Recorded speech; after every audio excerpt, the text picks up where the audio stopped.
I don't know. At least for now. But hey, welcome. It's the Bad Cigarette Podcast, and my name is Philip. And let's get started. First, I'm gonna talk about how fast I feel like time has gone. Like, bro, a year ago in August. No, it was in May. In May 5th. That's almost a year ago. Literally, we're like exactly a month away from May 5th. But like May 5th, and then next year, think of that. That was when we graduated high school.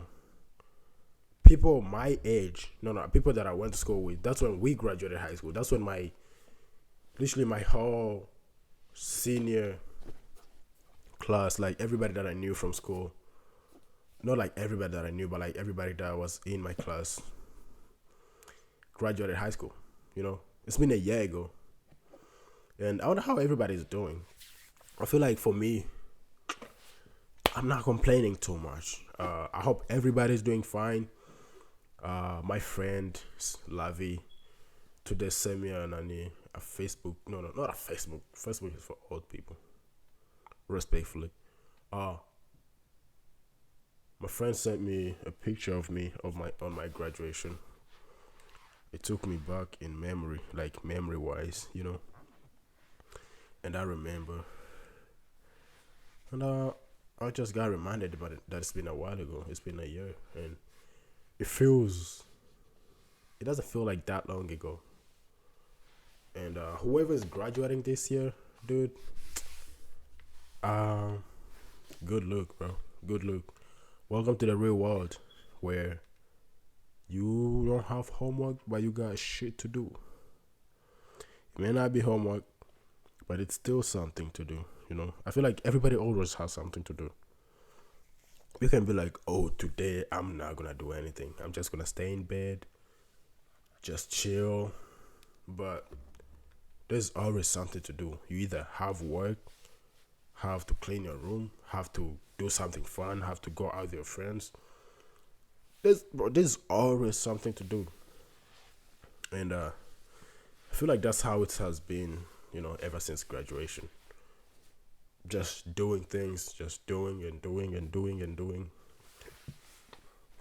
But at the same time, I'm not complaining. No, not at all. I'm enjoying it. I'm alive, and I hope you will also be alive. For the ones that are graduating this year, bro, I'm praying for you guys. I hope, since you're graduating this year and you're still in school, just keep grinding, and fighting and fighting and fighting. Finish this whole year strong, bro. You started strong, and you only got like 1 month or 2 months at most. So finish it strong. Stay in good spirits.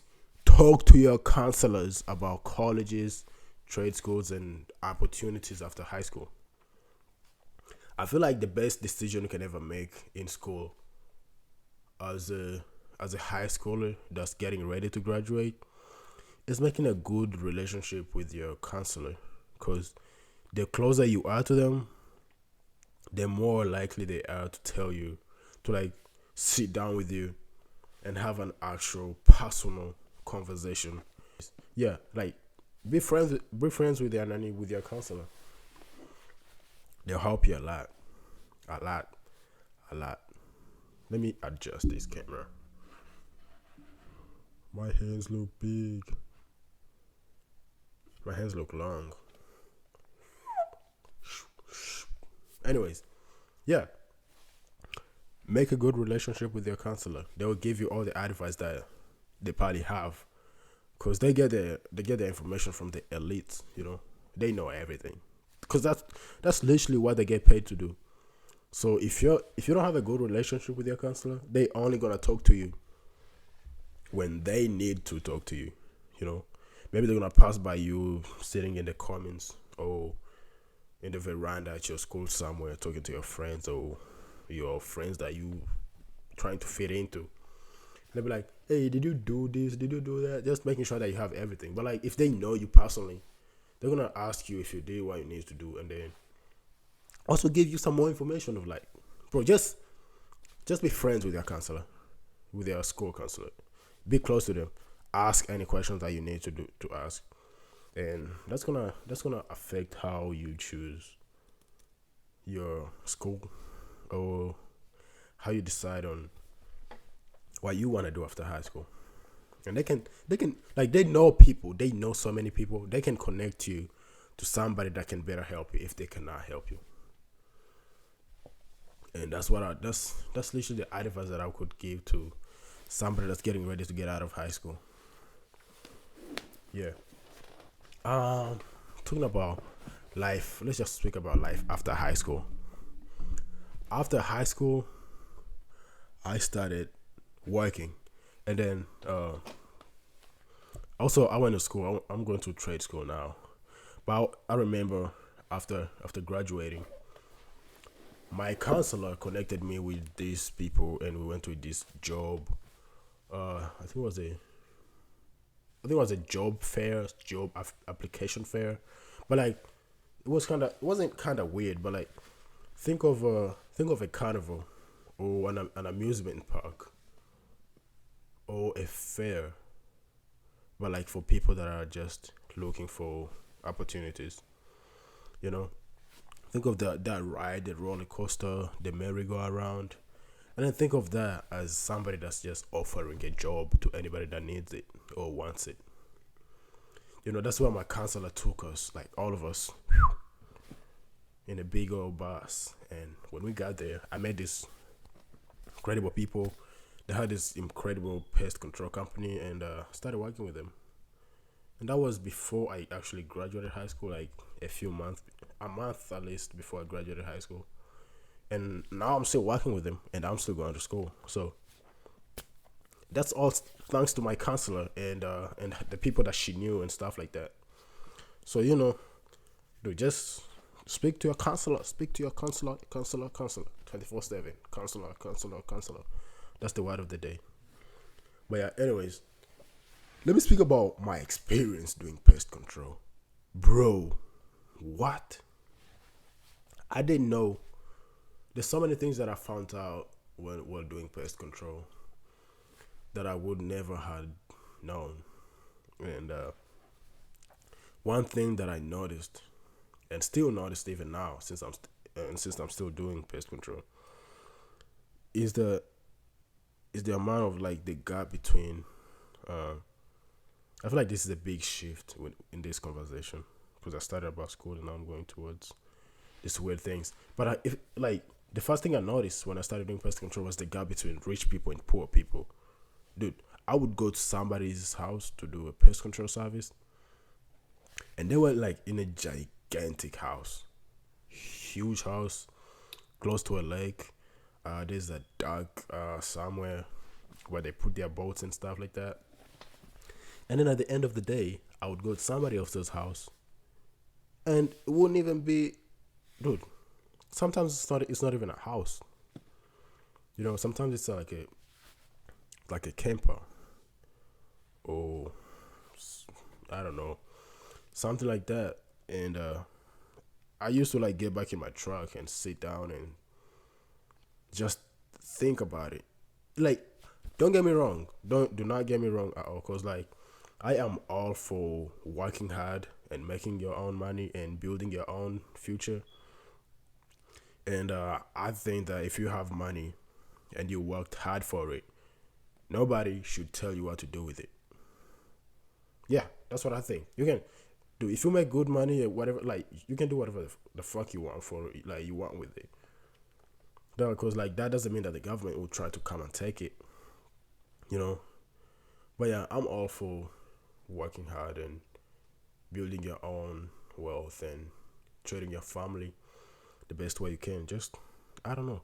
But at the same time, when I see, like, when I used to get into these mentions for pest control service, that it wasn't even big pest control problems. Like, maybe their wife saw an ant, and then they don't want it inside. They don't want the ant inside of their house, so they call somebody. And that's what I usually would do. And then when I go to these other houses that are more like campus, or just something that's not a house that they're trying to turn into a house, and it would just hit me, bro. It used to hit me really. It still does now. I don't really see those people too much because I don't work full time now since I started. I'm still going to school. But when I used to work full time, bro, it used to hit me. Like, imagine walking into, let's say you're going to somebody's house, right? Sorry. Yeah. Let's say you're going to somebody's house, right? And you have to go through a gate and then go through just one gate and then go through some kind of like normal looking houses. And once you get closer to the water, to the lake, you start seeing those big old houses, you know. And then you have to take off your shoes to get inside of the house because it's huge. You get to the third floor, and then you look on the outside. There's a lake behind the house, and then there's like a boat, it's a jet ski, and I don't know. That's what I used to see. And then at the end of the day, I would go somewhere else, and it would be completely different. Literally, that like the opposite. And I would just compare them. I couldn't help it but compare them, and it was kind of tough to see.